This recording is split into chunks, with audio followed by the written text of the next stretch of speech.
so ashamed of her breasts that she lets a Machiavellian psychopath cut them off. How dare you? But I was not a member of the IRA. Get a couple of dozen of your mates and go down to that Buckingham Palace and kill the old bag. Big Mike il capo. Gran Mikey el jefe. ビッグマイクとチーフ。ミクマイและหัวหน้า Big Mike and the Chief. Oh my fucking we God. live. We're live now. We're live and kicking. The red lights on. Red lights on. Red light district. Welcome to show business. Welcome to show business. This is Hollywood. Jews. Yes. So it is actually true that I will introduce this little crook in a minute. Yeah. But this is true that apparently one of the heads of Hollywood decided, I don't know, was it Goldstein or Meyer or one of them anyway, but he would have at the back of the studio, he had a little kind of I suppose it was a closet come sex dungeon, but he had a little bed just at the back just for shagging the actresses. Right. That were trying to get on board. In the office in Hollywood. In the office in Hollywood. Who was telling you that, Mike? Huh? What book was that in? A fella called Bob Weinstein. Okay, yeah. He'd have been a brother of Harvey. Yeah. Right. Those were the golden years of cinema. Well, Bob was seemingly a straight up guy. He wasn't at any misdemeanors, was he? Well, sure. Do you know what? I think just in comparison to Harvey, like nothing's been better PR for Bob than what happened to Harvey. Yeah. Was there court cases between the two of them too? Wasn't there? I don't think so. Well, I thought Bob was clean. I thought Bob was clean too. Any dealings I've had with him have been very pleasant. And I think there was wasn't there sometimes where Bob was aware of what Harvey was doing and he was trying to kind of, he thought it was bad for the company, and then Harvey was sort of... I think Bob said once or twice that the serial rape was probably not going to play well. No. Yeah. I'm one who's very, separate the art from the artist. I don't know about you guys. Right. You know what I mean? Well, to keep going, tell us more about that. Well, no, like he played roles in, not roles, but he was behind some of the greatest movies of all time. Fiction, you cannot take that away from him. Yeah, but Pulp Fiction, Good Will Hunting. Yes. Well, when that story broke, when that Harvey Weinstein story broke, I know a fella now in London who's in his 70s who worked in the film business in the 70s and the 80s, right? And he raped him. And I was... Whoa! He was telling me that, Harvey used to use the Savoy in London for when he was doing, and everyone kind of knew about it, And as in he'd be bringing girdles, girls to the Savoy. Yeah. What's the Savoy? Is that like a B&B? It's not fancy hotel. Oh, it's fancy hotel. Okay, all right. And he says to me, he goes, I don't know why everyone's so surprised. He says Hollywood grew out of the shadow of the carnival. Ah, do you know what I mean? Like that, it was never a nice place. It never pretended to be a nice place. The lunatics were running the asylum. Do you know what I mean? Like it was always. Also, they were kind of the lads. These are kind of like Weinstein is a kind of a carny.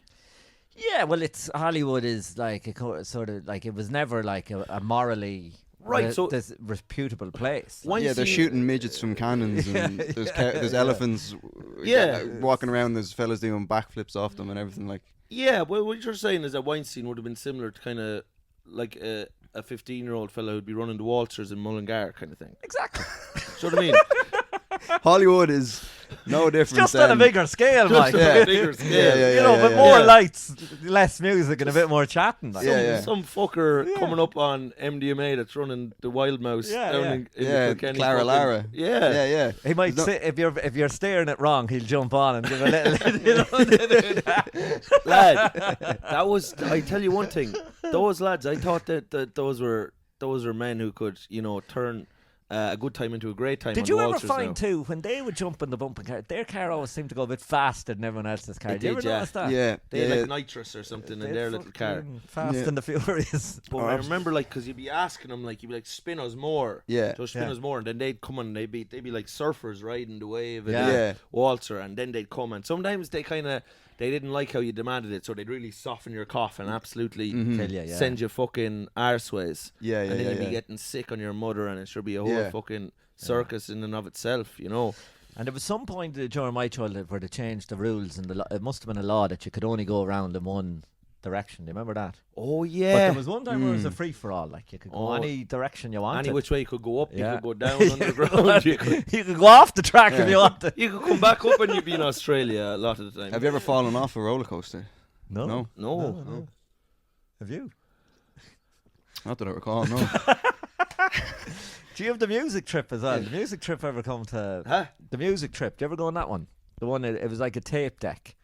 No. It's a row of seats. This one used to come to Longford. It's a row of seats. Yeah. And it basically goes like this. Oh, I knew that one well. That one, Yeah. You get the bruise all along the side. Yeah. That one would hurt you now. That would hurt you, yeah. Yeah, I tell you which one I got up on now. Hurt your pocket because, it's not cheap. It was not cheap, no. The boys were shrewd businessmen now. Serious money in the fund. They're all gypsies, aren't they? What the hell now? You can't say that, can you? I don't think necessarily they were, though. I don't think necessarily No, okay, right. They were not. These were sons of doctors and lawyers and future Hollywood politicians. Men. They were Hollywood, Hollywood men. Absolutely. Yeah. Leo Radker used to run the one down in Dunleary. Huh? Yeah, he used to run the Walters down in Dunleary. And the loop. Do you ever do that one? The little planes. Oh yeah, they didn't feel safe, and they weren't. No. Like a tractor, like they took the engine off a lawnmower. Oh sure, they racked up more deaths than Desi O'Hare. The fucking yokes. Ever since 9/11, I cannot look at them. The loop-de-loops. The loop-de-loops, no, I can't. The noise they make. Yeah, no, they're rotten. I tell you what I got on now recently. And this was a nasty yoke. It was down in fucking someplace in London. But I went with a friend and it was the one where you go, it brings you right up and you've the things on top of you like I this. know. Oh, yeah. Now that's the worst. You're waiting up top. Yeah. And your fucking legs are dangling over. Yeah. And then it goes full circle like that. But as it's going around, you're twirling as well. Yeah. Mother God. But when I was up there, as I was up and waiting, they just tilted the thing. Yeah. So we tilted right down this way. And I was, when this fella, this young son of a doctor was putting the fucking constraints, the thing on me, he barely even did it. He just went like that and then just walked off. And I was like, you sure that's safe? And sure, he doesn't even speak English, Yeah. And next thing I'm up, and as this yoke tilted, I screamed. I thought I was about to die. No! Is that the one where they drop you at the gravity? They're the worst because you get the stomach. Well, so this one, you're thinking the one that just goes straight down. Yeah. This one is you're up atop. So there's what were you doing on that 1, anyway? 2, 3, 4. I was just trying to have a bit of fun. Just trying to feel alive. Just trying to cure my depression. Do you know what I mean? I was hoping to scare the depression out of myself. Yeah.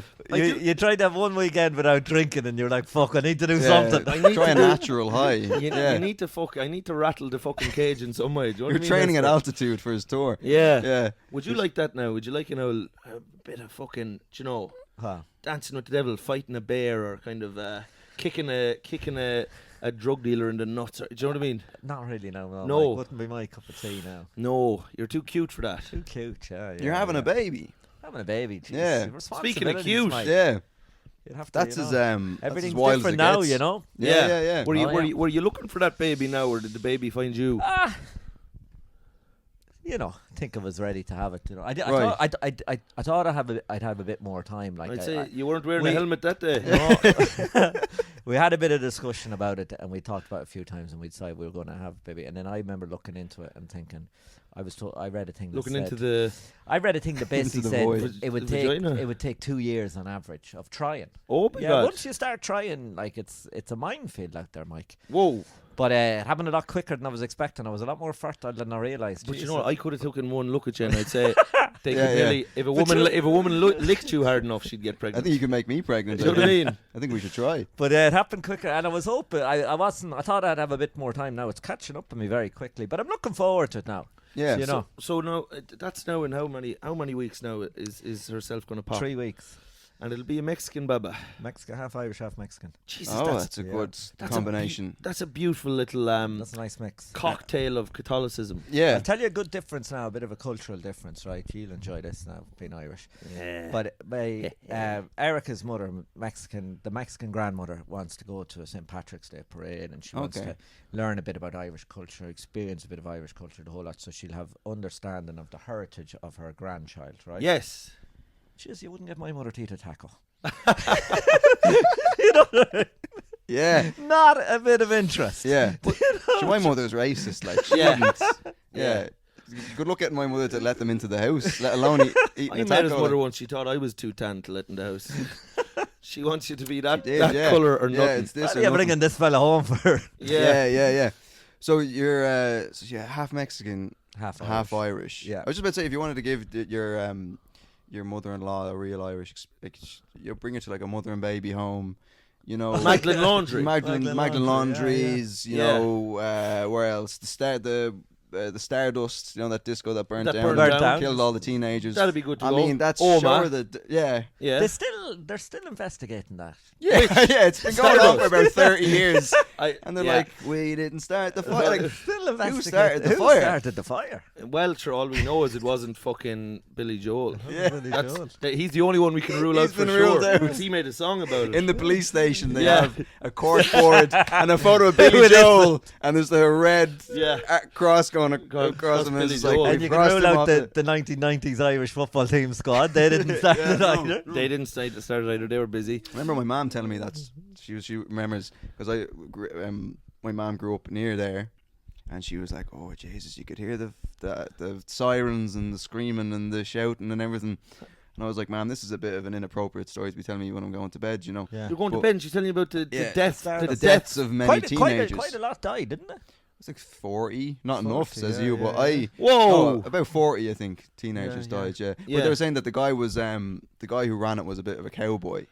Overfilling it, was he? Overfilling it, and then he put chains on the fire exits to stop people sneaking in. Oh, Jesus. So when the fire started, they were like, ah! And they couldn't get out of the fire. It's kind of like Inglourious Bastards. A little bit, yeah. It's probably where he got the idea from. I think there was a Nazi... Tarantino or you're Tarantino's reading that and he going, brilliant. Oh fuck! I'm putting that in my movie. So tell me this now and tell me no more. Will this little baby will they be born to believe in our Lord and Saviour Jesus Christ? Oh, well, sure, that'll be up to them, Mike. That'll be up to them, Mike. It fucking won't, Jack. And their gender. Yeah, sure, might bring you around. Would you be the godfather, would you? Be the protector of the faith. I'll come round and I'll tell that baby the truth. Yeah. Something you're probably afraid to tell it. That there was a fella in the Middle East that died for our sins. Yeah, and don't you forget it, Mike. Don't you little shy hawk. Someone has to fucking bring a bit of fucking Christ I'll tell you back now, we're trying city. to organise a baptism, and it's not as straightforward as you think, lads. It's not like booking a restaurant or anything. Bring her down to a river now. Well, first of all, you have to find a priest who's not a sex The offender. other thing, you have to go to mass. You have to show up. You have to walk the walk. You have to walk the walk, lads. Yeah, you can't go in there and bullshit your way through it anymore. Yeah. No. Do you know what I mean? Well, see, the priests are getting the hump now. You might get the odd fella who'll take a €50 in the Bit bucket. of a bride, yeah. You know? That's right. I think that the priests are getting a little ratty now. Are they? They are. Yeah, I was at mass there on Christmas Eve for my sins. I was in there, and by Jesus, it would. You're in the nativity play. Huh? You're in the nativity play. I was playing the baby Jesus in the nativity play. I was in a big nappy and I was screaming and shitting myself. They said I went too method. Anyway,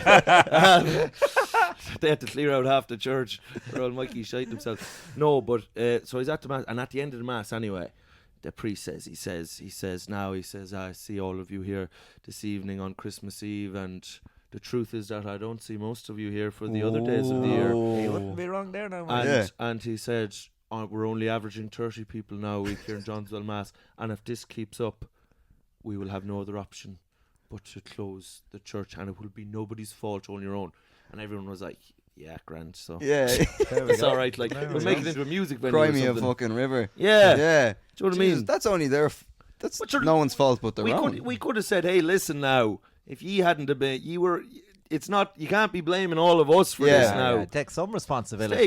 You know, put on a bit of a show. Some new material. You That's know? right. Like, what the bloody hell is this? What about Bishop Eamon Casey with his fucking child in America? Yeah, do something to spice it up. Have a scandal of some description. You know, like. But so what's the rigmarole of getting a baptism? Why is that a? So you have it's tricky enough to organise. You think it's easy. Too many babies are being born. Some places they want paperwork, lads, and they want all sorts. And is this happening now in England or back home? I think it might be a bit easier back home. Oh, okay, right. But you live here. But I think the Catholic churches here are very exclusive, lads. Very exclusive. Well, it is actually more of a kind of a money racket over here, whereas in Ireland, of course, it's just kind of the dog in the street. Yeah, I've met fucking magpies that were Catholic. There's no barriers to entry. Do you know what I mean?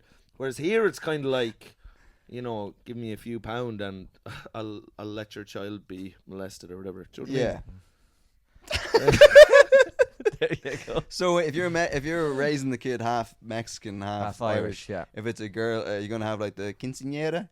What's the quinceañera? Is that the 15th birthday? Is it? Yeah, when they're 15. They do the 15 thing where they dress. You send them out into the desert and they have to come back with a dead animal fish. or with a fish or something. With a few fishes. They do this thing like a kind of a 15th birthday, but I think they dress in like kind of like a prom dress. Right. Okay. And you send them off to the jungle with Bear Grylls for a week. They just have a big kind of. It's a very kind of form. To us, it would look like a very formal kind of party. Kind of like my big fat gypsy wedding. Stuff like that. Yeah. Right. Yeah. Stuff like that.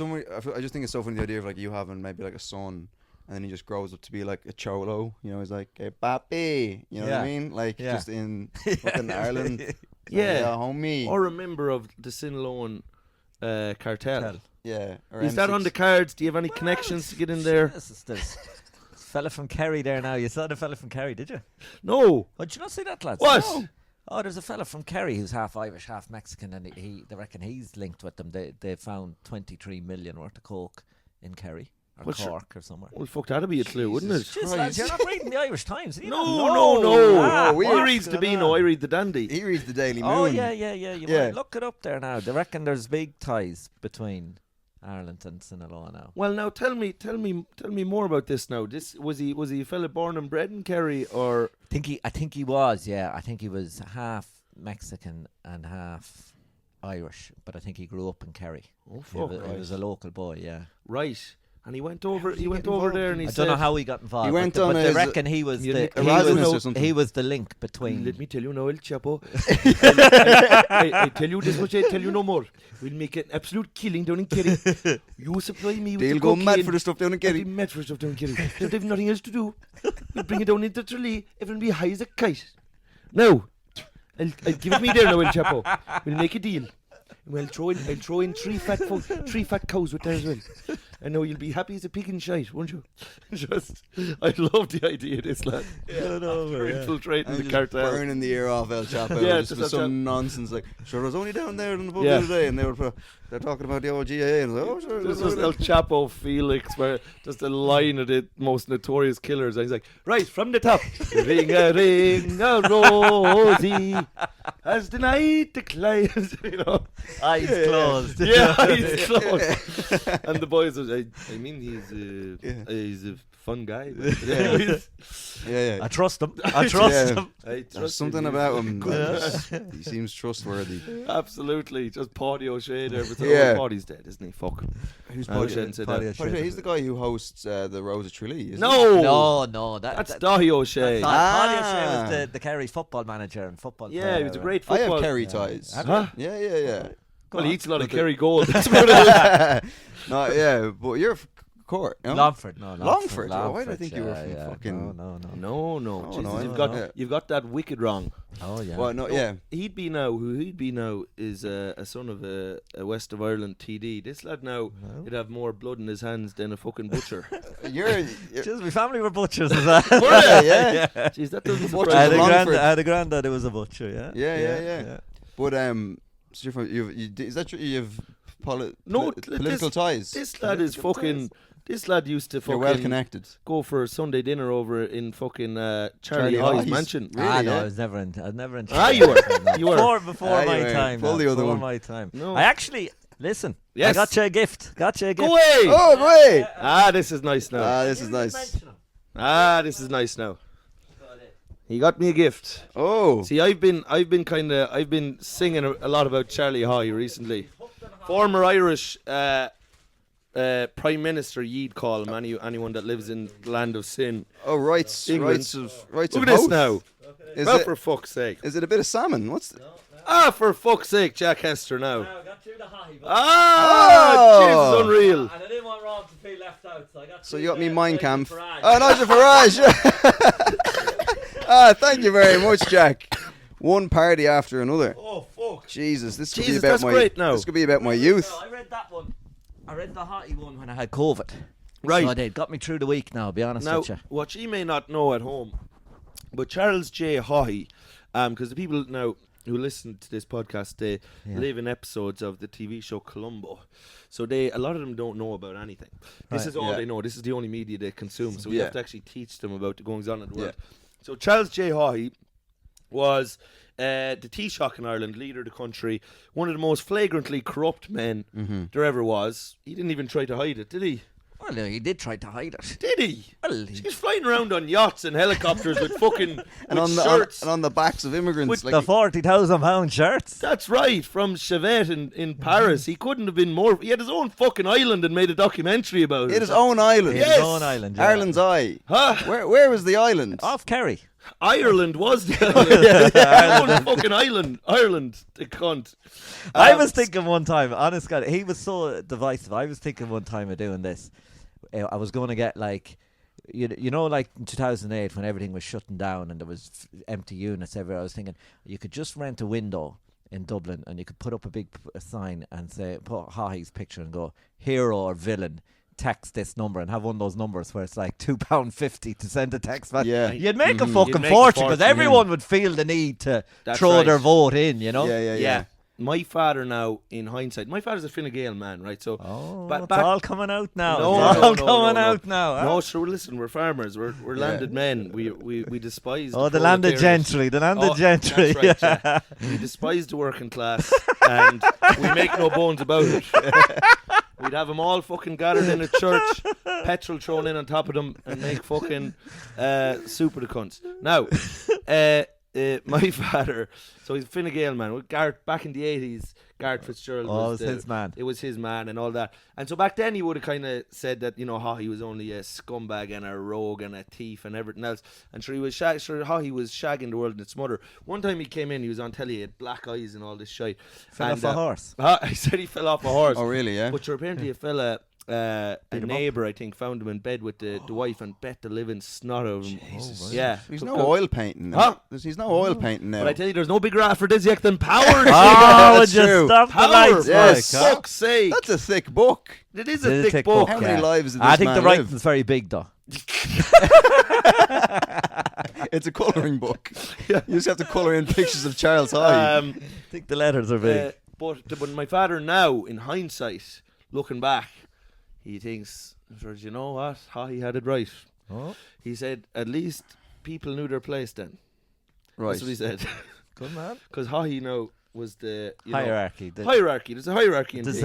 czar. Czar. And like yes, he was robbing the country and he had a big mansion and an island and everything, even though he was just on a politician's salary. Yeah. But sure, my father said, you have to have that. You have to have the people who are above and the people who are below, and everyone needs to know their own place. I'd agree with that. Yeah, well, sure, listen, if you put it in those plain terms, sure, it makes fucking sense, doesn't it? Yeah. As long as the right people are in the right positions. That's right. Yeah. And sure, Charles J. Hawley, he was shagging a journalist called Terry Keane, and then... Was that a fella? What? No. He was shagging a fella called Terry. Fella's name, but it was a woman. It was a fella's name, but a woman. Okay. So Maybe that's what turned him on. Well, sure, listen, it got his juices going. Sure, it wasn't right, but listen. And then there was some other women called Pat, and do you know what I mean? There's all sorts of confusion going on. Roger Casey. Yeah. You know, so it was all got a bit hairy. But my father now would have thought, now looking back, sure, wasn't he the greatest man we ever had? Oh, and that's from a Fine Gael mouth. And that's from a Fine Gael mouth. My father does just say this to wind everyone up around him. Do you know what I mean? Yeah, just so that my mother would be like, he was robbing the country. Sure, listen, someone had to rob the country. You know what I mean? He's saying he's trying to wind up the livestock as well, if he's shouting all this stuff as well. Wind up the cows, get them all. Because the more wound up a cow gets, the more milk they'll produce. Yeah. Is that what it is? Yeah. Oh, yeah. That's the case. The more wound up I get, I'm able to come. I don't know what's going on there. And what's the significance now? The Nigel Farage book. Nigel Farage, he's laughing on the back here. And I presume in off camera there's an immigrant being deported or something. I presume this book is fun. I read this book now and it's very good. But I'll tell you the funny thing about this book. I took someone told him a very racist I joke. took the sleeve off that book. I didn't want anyone at work or on the tube to think I was reading the book. But it's a biography now. It's not. He didn't write it himself. You put a Harry Potter cover over it. It's a critical look at him. Okay, so he's smoking a big stogie there. Yeah. So so Farage himself. It's not an authorised biography. Like he didn't. He is not and signed nor off is on this. This is written by a historian and this is written by a journalist. So neither of them are like authorised or neither of them are puff pieces. They're right. I'll give you a puff piece. So this isn't kind of saying Farage is the dog's bollocks. It's No. He's I mean, you think from the cover that it would be suggesting he's smoking a big stogie. It does. The cover does look like a book they did themselves. That's a man you want to have a pint with. Yeah, you know absolutely. What I mean? But sure, didn't he? Well, that's why he calls it one party. He says his main motivation is he just likes the party lifestyle, like, and he will just bend and twist and turn any way to maintain that lifestyle. He should have become a musician or something. Not, you know. Asher, do you know any musicians fucking drinking champagne and eating oysters? Well, Jesus, that's true. Yeah, do you know what I mean? That's true. My roommate Lisa Canny lives up in her ivory tower here. Oh yeah, over my room here, yeah. and sure, it's been a long time now since she's even seen a hot meal.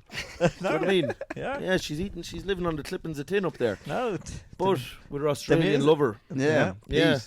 Pete's fucking help. Who's Gorgeous that? man. Beautiful looking man. Piston Pete. Not Pete. What's Alex? Oh, Alex. Oh, yeah, Jesus, Alex now. He's like a man who's chiseled out of marble. Mm-hmm. Jesus Christ, yeah. So do you know if it's a boy or a girl? Don't know yet, lads. It's a surprise. Going in for the surprise. Not many people do it anymore. But are you doing a gender? No, what's the thing? Nah, gender reveal. No, nothing like that. The gender reveal will be on the day when the baby's born. Yeah. Okay. So now, and I suppose this has been put to you before, and I suppose it's a crude kind of a question, but sure, if it came down to a gun to the head, boy or girl? I'd prefer a boy. I'd say. Good man, Hester. Good man, Hester. There you go now. That's Toys Ireland. That's Toys Ireland. Right there. Good man. Charles Hoy is alive and well in the soul of Jack Hester. Very good now. I enjoy that. Up to fuck. I have a good Fine Gael one for you, right? I was canvassing one time for an election, right? And we were in this farmhouse, Fine Gael fella, and there was a good few people in the house. Was it for your father you were canvassing? Yeah. Right. Now, there might have been 10 or 11, and we were all having tea and cakes, and we were all chatting politics, and it was the Fine Gael fellas, Fianna Fáil lads, and we were all chatting. And there was an old fella in the corner who used to be heavily involved in Fine Gael, and he was like, sure, the country's just not what it used to be, lads. Do you know what I mean? Yeah. And then someone said, where do you think it all went wrong? Or what? And he goes, I'll tell you where it all went fucking wrong, lads. I'll tell you. You never see a man bang a desk at a meeting anymore, do you? He goes, fucking girly men have taken over the country. Girly men. Girly men. You never see a fella get tick anymore at a meeting, do you? Right. That was that was what he thought where the country had gone wrong. Well, he's there was no passion. Yeah. You know what I mean? But would he be looking at someone like I think he'd when be was this? When was this now? This is about 2009ish. You know, 2009. I think he was looking at it. He would have been going to the local Fine Gael common meetings, you know. Right. And they weren't looking to kill each other anymore. There was you know? there's no one throwing an old hot cup of tea in the face of a second. woman, No, or there was no tantrums. There's no tantrums. There's no one downloading all their anger onto their wives. Onto their wives. You know what I mean? Like those were some good days. Or no one slapping a ham sandwich out of some cunt hand with a hurl like this. Shut the fuck up, Porrick, will ya? There's no Frank Underwood with the fucking ring, fucking hitting the fucking table. But there might be something to that, you know, like confrontation is needed for things to get, like for the fucking things to get done. If everyone's dancing around, maybe we're gone too bureaucratic, and there's just someone should have a hurl. Mm-hmm. Too many consultants, too many consensus. Absolutely. Well, sure. Listen, there's no more efficient leaders to get things done than a just fucking pure 100% fucking dyed-in-wool dictator. But that's not true, Mike. You know that. Like we said, it's a pro Mao podcast. You don't come in. You don't come on to our Mao Zedong podcast and start spouting your lies, Hester. But sure, isn't centralised power though, in terms of like, do you know, now when I say get things done, now a lot of things you're getting done is maybe killing the guts of 30 million the wrong rural farmers in China. But sure, listen, everyone makes mistakes. But are you telling me now that someone having the kind of levers of control themselves, like even maybe we'll say your hero Charles J. Haughey, Go on. do you not think that you get things done? No. It hasn't worked. Like there's never been, like what are the great economies that were led by dictators? Sure, Castro had things humming over there, did he? He as well. What about Germany? Hitler? Were things not? But they lost in the end, didn't they? Well, They did. They lost the war, but they won the battle, I guess. What battle did they win? Against the Jews. Well, for fuck's sake. How did they win? didn't win. Well, they didn't win, for fuck's They sake. killed a lot of them. Huh? They killed a lot of them. Sure, listen, they got their pound of flesh, but Yeah. overall, you'd have to say Nazis were wiped off the... Careful with the... Anyway. Sorry, yeah. Yeah.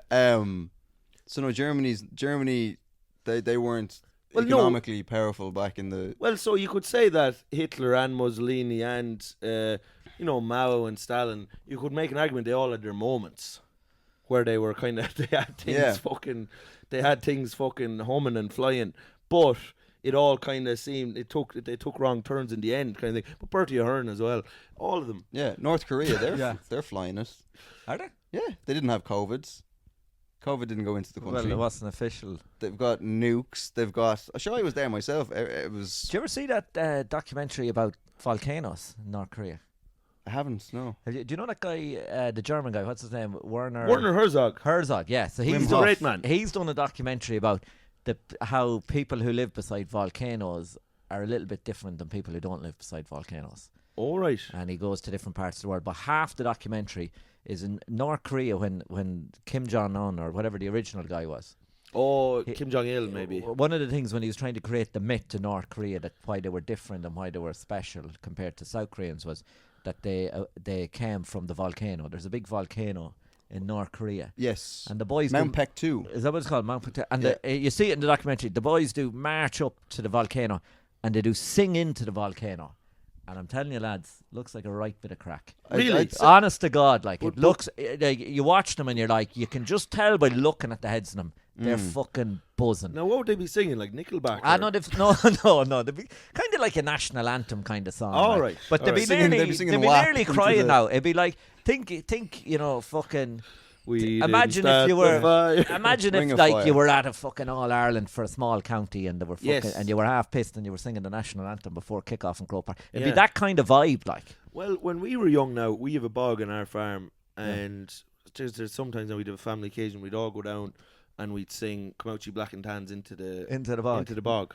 Just, do you know what I mean? Yeah. And you could even feel there'd be a bit of movement in the bog where even the bog was getting fucking riled up. Yeah, a little bit of that, yeah. That's right. A bit of bubbling in the bog, you know. So you're saying, now I would have thought that now, having been there, my knowledge of North Korea would be... have you been to North Korea? Stellar. I've been to North Korea, yeah. What were you doing there? Yeah. Well, that's for me to know and you to find out. So I was seeing a man about a dog. I was trying to stop him from eating playing it, possum over there now, Chief. Oh, I was there in 2018, and you can just go. You can go in with the tour group. Was this before or after you were gay? I found out I was gay on the trip. Right. Yeah. They're very sensual people. There's no hiding from the truth in North Korea. There's absolutely no hiding. There's no truth in North Korea, one could say. But so yeah, you can just go in with a tour group. I went in with Young Pioneers, and their slogan is "We take you to places that your mother doesn't want you to go to." Right. So I was just like, well, shit, you could just take me down to the local gay bar. You know what I mean? But so they go to like Afghanistan, Pakistan, fucking Cavan. Are they just assuming? Are they assuming Tullamore? Yeah. Are they assuming that? So places your mother doesn't want you to go. So they're assuming your mother is a dyed-in-wool racist. That could be, or well, right. That's one way of looking at it. Or else she doesn't want you to go there because it's dangerous. Right. But it could be that she's racist. But isn't it to assume that these beautiful, gorgeous countries and cultures are dangerous? Is a racism in and of itself? Is it not, Jack? It is. I don't know. I think if somewhere's dangerous, it's dangerous. I think that you can have a bit of objectivity to it. Like if there's a war going on somewhere, I think you can say, like, well, I go to Mexico. Like Mexico is dangerous. Yeah, there's parts of Mexico that are very dangerous. You know, they would never go at you with your political ties. No, but you can get caught in the crossfire, Mike. You can get caught in the crossfire. You could get a stray Sinaloa bullet up your hole. Yeah. I'm telling you, High has no sway in Sinaloa. Would the Mexicans not tremble in the face of that man? Look at that. Tell me you'd look into his eyes and do anything but crumble. Fuck that. I tell you, he'd have the place fucking taken over. He'd have El Chapo hanging by his hoop within a fucking week. So your missus from Mexico. We'll go back to North Korea. Is she from like a rough part of Mexico? Well, she grew up in Tijuana, which I haven't been to, but Tijuana seems quite dangerous now. But no, I've heard that now. But isn't that like a holiday destination? Aren't people? Tijuana's a prohibition town. It basically, the city came into being during American Prohibition. Go away. It's 20 minutes from San Diego.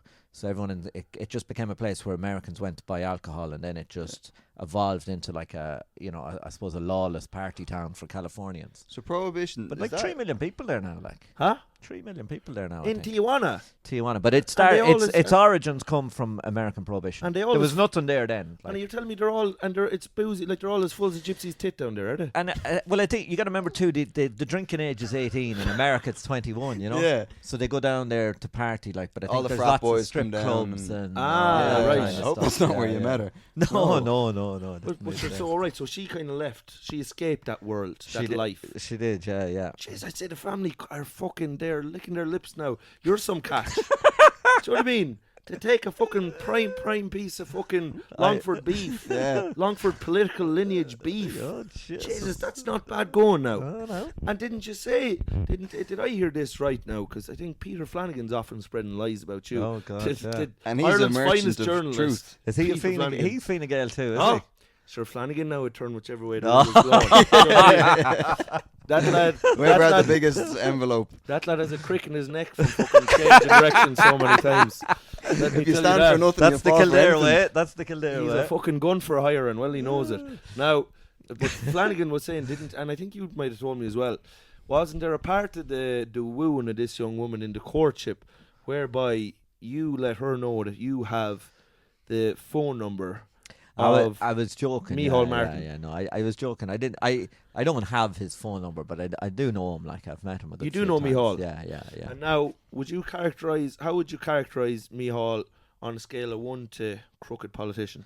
Micheál's not crooked at all. But that's what I'm saying. Yeah. Because as far as I know now, yeah, he's the kind of lad who wouldn't even take an extra bit of jam out of the pot. If you bought him a pint, he'd buy you one back. He would. I'm telling you, Mike. He's as straight as a die. Yeah. Are we being facetious now, or is No, he's not. He's not. No, he would have all, even back in the days when he was in, he was surrounded by hyenas, we'll say, back in Fianna Fáil. Yeah. Even then, it was kind of seen that Martin was kind of clean. So if you're at a pub and he bought a pack of crisps, he'd he'd tear him up, he'd put him in the centre, and he'd say everyone kind of have a go. A pack of skips would be in the middle, and everyone kind of take their own. Oh yeah, Soundhead. Yeah. And tell me now, was there ever a moment you said to yourself, "Be Jesus, Jack," you looked yourself in the eye and you said, "You know what? I too could be a politician and sway the people of my parish into, paying my wages." Was there any kind of... You've no very interesting way of looking at it. But you've no thirst for power. You're not wrong, you're not wrong. No, but did you ever think... Because I think you'd be a great politician. I considered it a bit when I was younger, because I was very in it. But there's a lot of sides to it. I'll tell you the bit now that I've felt I just didn't think would be for me. The dinner dances, lads. I wouldn't have the stomach for the dinner dances. And was it the dinner or the dancing that would have... That's a bit of both now, Mike. A bit of both. You're a vegan. But there'd be a lot of dinner, like rural politics, there'd be a lot of dinner dances. A vegan with two left feet. Do you know what I mean? There'd be a lot of dinner dances, and, that's a tough job. Yeah. Tough job. Oh, it's a thankless job. Yeah. Do you that's why part of me thinks, and tell me whatever you think, but do you know when you hear we'll say, Bertie Ahern or fucking Liam Lawler or any the great Charles Haughey himself, and these lads, and sure, they were taking a few pound and they had no bank account, it was all whatever. But part of you thinks, do you know what, for the amount of abuse you'd be taking and this, that and the other, so would you not kind of take yourself, skim a bit off of the top and buy your wife a horse? Or marry a horse. Do whatever the fuck you want. I don't think it works like that. I think most of the ones that were corrupt were like that anyway. And I think they would have been, if they were involved in business or accounting or legal things, they would have been bending and breaking do you know what I mean? I think they were those personalities anyway. I don't think it's ever been a case where someone was in it was a straight person, and then suddenly they were getting a lot of abuse, and they were like, well, that's it. If another one calls me a cunt, I don't think there's a lot of Breaking Bad stories. I could be wrong, but that wouldn't be. I would kind of feel like a lot of the ones that were notoriously corrupt were like that anyway. And there was documentation or whatever that they were doing it before they were like what's the guy in Tipperary, like he'd be very the Fine Gael guy who got kicked out of Fine Gael. I can't. What was his name? Was he Leary or? I'm not sure. But what was he? What did he do now? Oh well, he was the guy who, remember, he had the refrigeration business, and Ben Dunn had paid for the extension of his house, and Sure, Ben what was Dunn, his name again? Lowry. Michael Lowry. Lowry, yes. Lowry was as bent as a knife. Yeah, but he was kind of like, I could be wrong now, but he was kind of that stuff before he was in politics, wasn't he? He was. Yes, sir. He didn't lick it off a bush. He kind of. No, he did set up the trip to Tip. Yeah, what was the trip to Tip? Do you remember the trip to Tip? It was like Prodigy played in Tipperary. Yeah, he should be absolved of all of his sins. He brought the fucking. Listen, there's no light without shade. And then is that when your man killed himself? Then the lead singer. No, this is years ago. Prodigy. I tell you, if the trip to Tip had kept going, he never would have killed himself. No, you know what I mean? That would have been a cleansing experience. Yeah, but I think the sadness probably started in Tipperary. You know what I mean? There's something. There's things you'd see in Tip now you can't unsee. Do you know what I mean? They go down and see the fucking centre of Clonmel. You can't unsee that shit. You know, I had a school teacher. He was an old fella. He taught us Irish, and I don't know who had the trip to Tip, but he was friends with the farmer who owned the land, and he happened to go down and watch it. And we were all about 13 or 14. And he comes back and he told us that he went to see it, and he saw the Prodigy, and this is like an old guy in his 60s or something teaching us Irish, and he says to us, he goes, "Now I'll tell you lads, I didn't think much of the music, but they'd be great electricians." Jesus Christ. He thought the lights were unbelievable. Oh, for fuck's sake!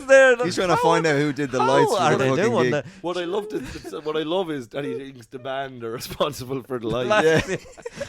How do they write the music and set up the lights? That's bananas. Like these bunch of electricians have decided to make a racket. I thought he was going to be like he's like the music wasn't great now, but by God, the disco biscuits were. Oh no! And the whores running around in skirts and tube shop. Oh yeah, you wouldn't really have in what whores? Whores in Tipperary. In Tipperary, yeah. Be Jesus, you would. Oh yeah. That's where they fucking. That's literally HQ. I would be. Yeah. So isn't it the capital of the Catholic Church in Ireland, Tipperary? Tip town, I think so. It would be, but sure, where you have the most saints, you have the most sinners. Do you know what I mean? Yeah. This is it. Two sides of the same coin. There's no yin without yang. Yeah. You know, even Father Ying. Huh? There's Father Ying and Father Yang down in Tipperary. They came over Two missionaries. They came over from Beijing. But what I was going to say to you now is this now. Do you think, because of course you'd have an interest in politics, you said to yourself, can't do the dinner dances, I don't like vegetables, not going to have it. But then now you're doing comedy and you're an excellent comedian. And do you see comedy now as a way to get your message across? Well, I see it as a long-term plan to take over the country, Mike. You know what I mean? Like, I'm going. There's more than one way to skin a cat. What's his name? The Ukrainian guy, Zelensky. Zelensky has paved the way, like. And then you had the clown fella in Italy, the 5-star movement. Berlusconi. Right. No. There was another guy. Bunga Bunga. who was a trained clown, and he set up the 5-star movement, which is a political party in Italy. Oh, okay, really? all right. Yeah. Oh, the 5-star movement. And how did they get on? Were they jugglers? How the jugglers? They were doing a bit of juggling now, so they were. They reckon Putin was giving them a bit of money too, like. You know. Was he? Yeah. And like tips for when he'd see him, they'd be all like that. But you're developing the same skill set, lads. You know, you're lies learning how to and deceit and oration. Yeah. Now tell me this much now.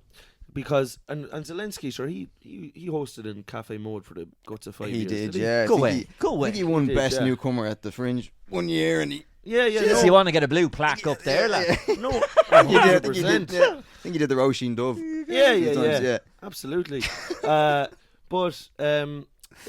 So where would you see yourself now, if everything went as good as it could go?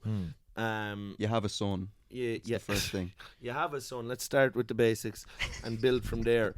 You have a son. You tell him all about this fucking great this man. fella there, yeah. This is the Bible now for your son. Just every night you're just reading out a different part, and then he shagged Terry Keane behind a bin. We're going to raise I them. got beaten up by a neighbour on budget day. But would you, because in terms of comedy now, because you work then 4 days a week, you could probably, well, I suppose with a kid it's different now, but sure, you'd be close to, if you wanted, you could do comedy full time.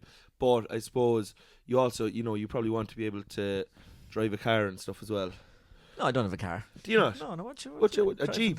What are you driving a tractor? a car for? London. Sure, he's busy driving his wife up the wall. You know what I mean? My God. You wouldn't have a car? You're on the line bikes. I don't have it. Have you got a car? No. No, but you're in London. I give him in London, you don't. I had a car in Ireland. I sold it when I came to London. See, I would just see you. What I would see you do now is putting up a lot of places and slowly rolling down. Even I would see you demanding that the windows be manual, because I'd like to see you rolling down the window and kind of just passing out little envelopes and taking in little envelopes. Yeah, do you know? Now, not even in a corrupt manner, little but mass envelopes. Just little mass envelopes. No, there you go, Mary. I won't be able to make it Sunday. Will you put that in the basket for me? But I suppose because you're 4 days in the pharmacy. 4 days, yeah. Now, what made you get into bed with Big Pharma? Big fan. I was an admirer of the Sackler family. Not at all. I just I was good at chemistry in school, and that was it. And everyone said do pharmacy, so I just did what I was told. Followed orders. This lad is a one-man pharmacy over there. Oh yeah. Duloxetine. You probably know all these. Duloxetine. Yeah, it's for AIDS. Lamactal. Lamactal for dementia. And Lamactal. Yeah. And what's the stuff you have for being ginger? You have some. I have fucking Manscaped. Yeah. So Duloxetine. Let's see how clever you are now. How good you are at chemistry. Duloxetine. What's that for? Depression. Oh fuck me. Okay. And Lamactal. Lamactal. I can't pay. Is there another name for it? What's the drug name? Lamotrigine. Lamotrigine. Jesus, you're not worth your salt at all. It is for epilepsy. Oh, Jesus, well done, Hester. Epilepsy. Fucking hell. I don't have epilepsy. I'll just take that for the crack. Yeah. And what else was it? Quetiapine. Quetiapine is psychosis. Yep, there you go. And, Hester. University challenge. Here we go. What's the other stuff? Kerrygold. This is easy. Clonazepam. Kind of anxiety. Yeah, there you go. There we go. Vagisil. Dryness. Yeah. Oreos. Yeah. Yeah. For getting fat. I've a good governing policy for you. I think if you could run for Mayor of London on this, so I have a good governing policy for you, right? You know, if you go to the supermarket, right, you can buy 4 cans of beer for £5. £4, £5, right? With any luck, yeah. Try and steal them. And then you go to a pub and it's like £7 a pint. For fuck's sake. Do you know what I mean? Yeah, and it is fucking. It's a robbery. So I think we should flip it, right? That if you want to buy off license, it's £7 a pint, but if you go to a pub, it's like £1-2 a pint, to get people to drink with each other rather than drinking on their own, fighting on social media. Do you know what I mean? That's a great and idea. This is why you should be a politician. You bring the city centres back, you bring the towns back. Talking to the camera now. You bring harmony. Vote for Hester. I even have a slogan for it, lads. Subsidise to socialise. Yes, you know what I mean? Here we go. Here we go. Here we fucking go. brilliant. Keep that up and you'll have your own book in a few years. That'll be you smoking a stogie. I love that. Hester. Along the front. I reckon your man, the Witherspoons fella, would back El me. Hestero. The Witherspoons fella would back me, would he? I think he would, Yeah. yeah. Well, do you know what I think is interesting? Because you think about it, you're dead right. The pub has, it'd have your heart broken. You go down there and you're paying the guts of a fucking month's rent for an old Couple of pints. a vodka lime, and next thing everyone's drinking. You're right, home by themselves, just plotting attacks against the West. Yeah. Do you know what I mean? Mm-hmm. Yeah. Or do you know they're at home? Sure, that's how the fucking Unabomber and all these fucking madcap lads got started. The Russians wouldn't be able to brainwash them in the pub. No. No. That's a fact. No. They wouldn't be able to brainwash them in the pub. What do you think now of the in general now of the mainstream like media outlets and the in relation to the truth of what we'd be getting told?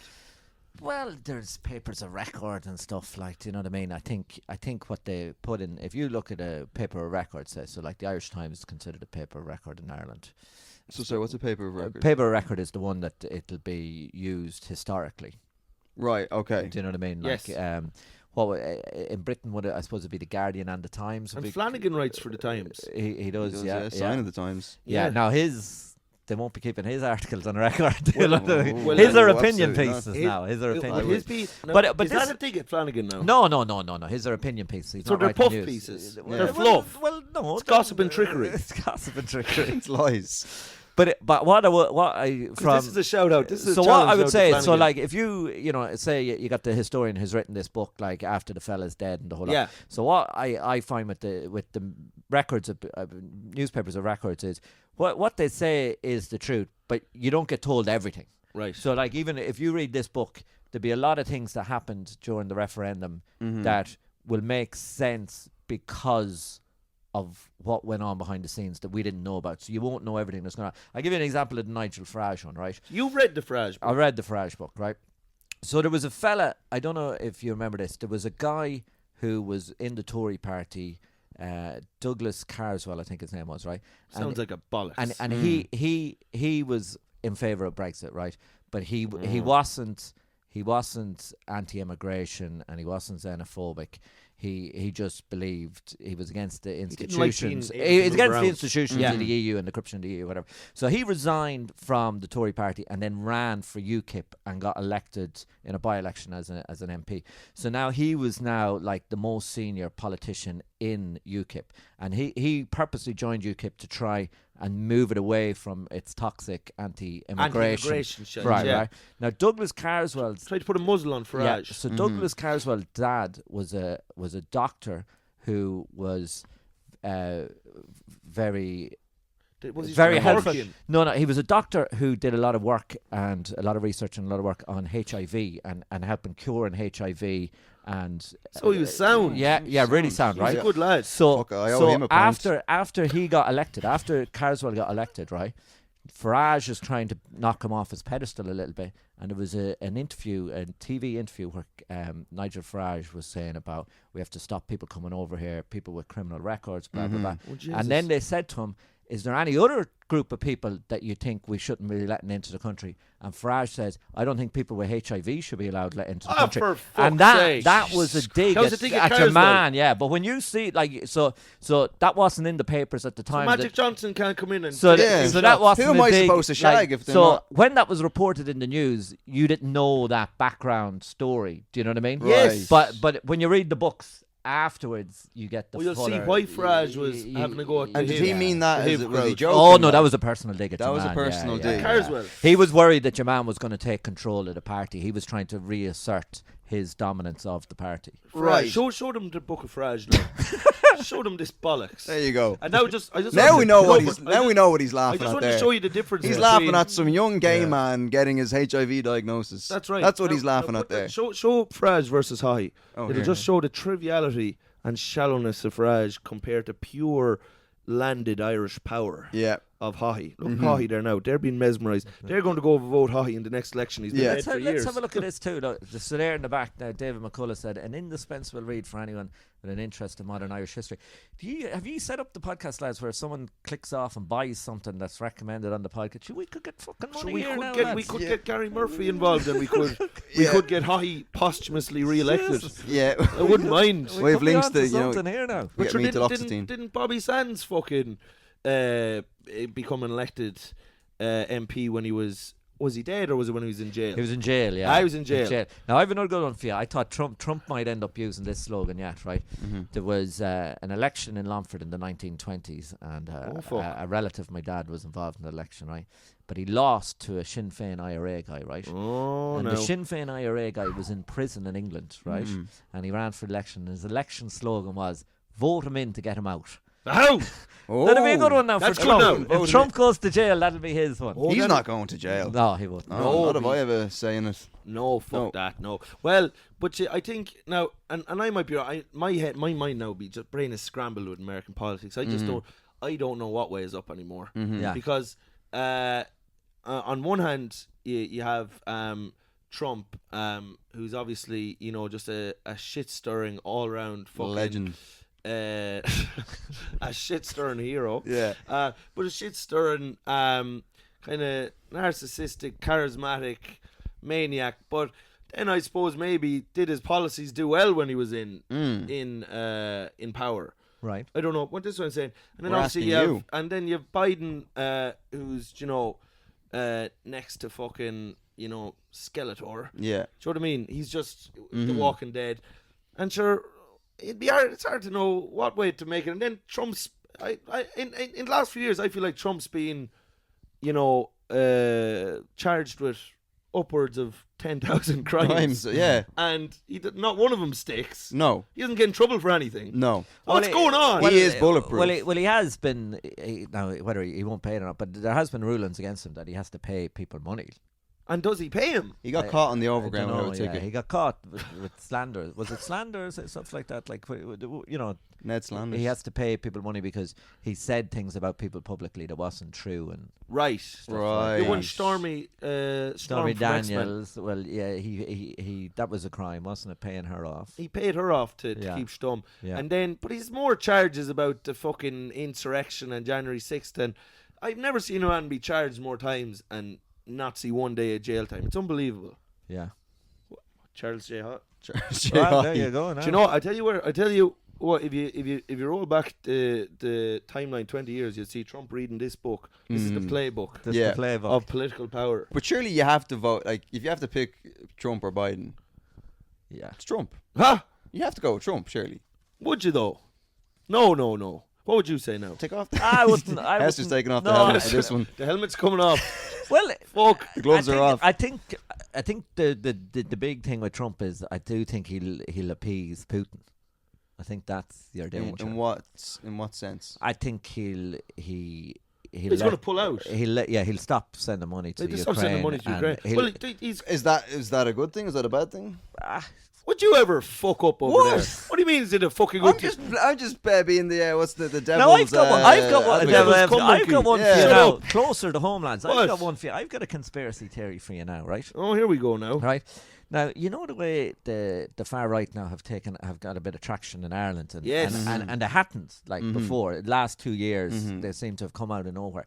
What I actually think has happened here is I think that Ireland took in a lot of Ukrainian refugees, and then there was a bit of a spat between the Irish government and the Russian government, and I think the Russians were like, well, we're going to fucking turn on a tap here and fuck these fuckers up because we know how to do this sort of info wars kind of. We know how Alex to Jones. fire up. We know how to fire up groups. Well, you think the Russians have got a hold of Joe Duffy? I think they have. I think those social media groups that are stirring up this in Ireland is the Russian government. Oh, you think? Because right. have you heard of it? Like some of the things that happened. Like so That's not a bad shout. after the war broke out in Russia, the Russian embassy ordered oil for their embassy. Do you know what I mean? I don't know if you heard this. And the crowd that normally delivered them oil said, "We're not delivering your oil because oil for like the we're against deep the war." fat fryers, and then not just for the heating of the place. And then the Russian embassy then spoke to the Irish government and said, you need to intervene. And the Irish government said, well, that's we don't intervene. That's none of our business. If they don't want to supply you with oil, now the Russian embassy is off grid in Ireland now. It's completely self-sufficient because they couldn't get. It's off the grid. It's off the grid now. Yeah, it's down the tip, is it? No, it's in. I think it's in Milltown in Dublin. Oh fuck! And the if you go to where the Russian embassy is now, every house on the road has a Ukrainian flag, and there's a fella who runs by it every day with a Ukrainian flag, getting the fucking horns to hoot.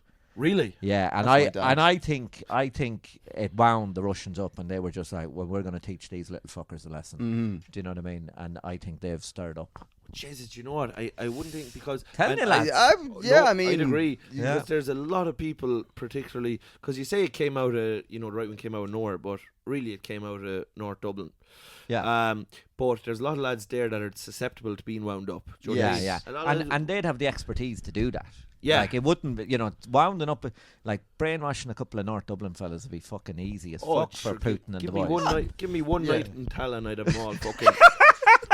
I'd have them all climbing the walls. You know what I mean? Yeah, because there's not, there's the devil finds work for idle hands. That's right. As they say, true, yeah. So these fucking louts and these louts now, they're So you could get them to get them to believe that fucking and this is the KGB now, I should have the SSB or whatever. Yeah. Sure, Are they not dead? The KGB. No, well, the KGB evolved into the FSB, so they just really changed the name. But Putin was in the KGB, and they reckon the whole inner circle around him are all KGB operatives. So it's basically a KGB. I got stung by a KGB the other day. Did you? Yeah. Did you? Yeah. He was a cagey little bee. Okay. Go on, Chiefer. Only took an hour for a joke. See, It only took an hour for a joke. Good man, Chief. He was cagey. He was like, I don't know. That's a good guy. It's a good one. That's not bad now. Really, yeah. Jesus, write that down there now. Write down in the back of your Farage book. He would have liked that. You could tour Ukraine on the back of that joke. Let's see where we are. Oh, Jesus, lads, we're gone way over time. We're only meant to do 40 minutes. What have we done? Listen, an hour there. Jack Hester. Hester. Where can these people? Where can they find your child? Now I'm on the Instagram, Jack Hester, Jack Hester comedian, and I'm on the Facebook. Do you want to plug your pharmacy? No. Stay away from the pharmacy. Oh fuck! You'd have absolute scoundrels. And before we go, give us a prediction now on the U.S. election. Do you know what? But there's probably an element of wishful thinking. I think Biden will shade it. Do you? I do. Yeah, I do. I think he'll win it. But do you not think he's absolutely brown bread? Like, people are just so disillusioned with him. The approval rating is in the fucking bin. But I think the powers that be will not let Trump get. Who are What they? do you think? Who the fuck are they? The Hollywood people. The Hollywood people are too busy cleaning up their own shite Why now is to be he in fair. jail? Yeah. That's true. Yeah. So what do you think? The truth of it is, it's like me having debate. It's 50-50. Is it going to be a boy or a girl? Like, you can flick a coin, lads. Do you know what I mean? There's no, you can't predict it with any degree of certainty at all. Like, so you're probably just going to say what you want. Trump's ahead in the polls at the minute, but we're still, the polls can change a bit, and I don't think he's massively ahead. I don't think it's not as clear cut as, say, the Labour Tory election. Do you know what I mean? Like, I think you could fucking bet the mortgage that Labour will win. Yeah. But I think with Trump and Biden, it's a 50-50. Well, sure. Let's play. And hindsight is 2020. Absolutely. That's right. Let's pray to our Lord, baby Jesus Christ, that Jack Hester is a girl, and that Trump wins the election. Lads, right, we'll chat to you soon. Up the lads. Bye, You. bye, bye. Over and out. Oh, my God. Great stuff.